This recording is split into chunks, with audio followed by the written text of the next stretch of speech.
चुनांचे हज़रत सैयदना फ़ारूक़ आज़म उमर बिन ख़त्ताब रज़ी अल्लाह ताला अन्हु के मुतालिक़ रिवायत में आता है, एक मरतबा मुसन्नफ़ अब्दुर रज़्ज़ाक़ में है कि एक मरतबा हज़रत उमर रज़ी अल्लाह ताला अन्हु ने देखा कि लोगों की बड़ी तादाद सवारियों के साथ तैयार है और कहीं सफ़र करने का इरादा रखती है।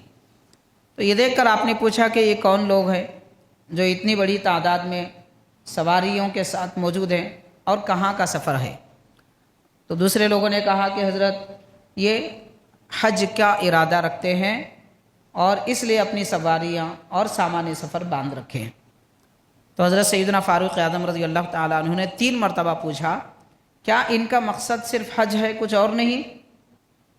तो लोगों ने जवाब दिया कि हाँ, इनका मकसद हज के सिवा कुछ और नहीं है। तो सैयदना फ़ारूक़ आज़म रज़ी अल्लाह ताला अन्हु ने इनके इस जवाब के बाद इरशाद फरमाया, अगर ये हज के सिवा कोई और माना वो मकसद नहीं रखते तो इन्हें जान लेना चाहिए कि इन्होंने जो ऊँट रास्ते में बिठाए हैं, उठाए हैं, कि जहाँ सफ़र करने का इरादा होता है उठाते हैं, जहाँ रुकना होता है बिठाते हैं। तो जो ऊँट इन लोगों ने रास्ते में उठाए और बिठाए हैं, तो उनके इस अमल की फ़जीलत ऐसी है कि अगर उसे सुने तो इनकी आँखें ठंडी हो जाए।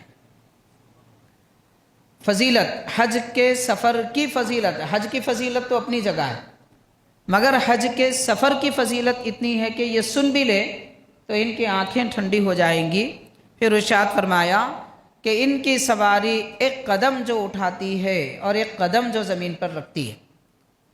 तो इनकी सवारियाँ यानी ऊँट, उस ज़माने में जो ऊँट थे, ऊँट पर सवार होकर ये जा रहे थे, तो इनके ऊँट के एक कदम उठाने पर अल्लाह तबारक व तआला इनके आमाल में, इनकी नेकियों में एक दर्जा बुलंद कर देगा और ऊँट हर कदम रखने पर उनका एक गुनाह माफ़ हो जाएगा। उसके बाद फरमाते हैं कि जब ये मंजिल मकसूद को पहुँच जाएंगे तो खालिक़ कायनात इनके गुनाहों को नेकियों से बदल देगा। तो हज की ये फ़जीलत हज़रत सैयदना फ़ारूक़ आज़म रज़ी अल्लाह ताला अन्हु ने इस तरह बयान फरमाई और ये भी इरशाद फरमाया कि खालिक़ कायनात इनके हर ख़ता मिटाकर उसके बदले में एक नेकी अता फरमाएगा। ये तो हज़रत फ़ारूक़ आज़म रज़ी अल्लाह ताला अन्हु ने हुज्जाज के सफ़र और उनके सफ़र की मशक्क़तें बर्दाश्त करने पर क्या नेकियां मिलती हैं, ये तफसीलात बयान फरमाई है। हाज़रीन, अब गौर किया जा सकता है, हज एक ऐसी इबादत है कि उस इबादत का सिला और उसका बदला हज करने वाले को मिलता है। कोई एक हज करे तो उसका सवाब या उसका फ़ायदा कोई दूसरे को तो नहीं होता।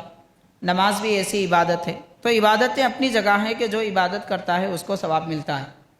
हाँ, कोई नफल इबादत करे, ज़्यादा इबादत करे और उसका सवाब किसी और को पहुँचाए तो वो सवाब तो दूसरों को भी मिल सकता है, जिसको ईसाले सवाब कहते हैं।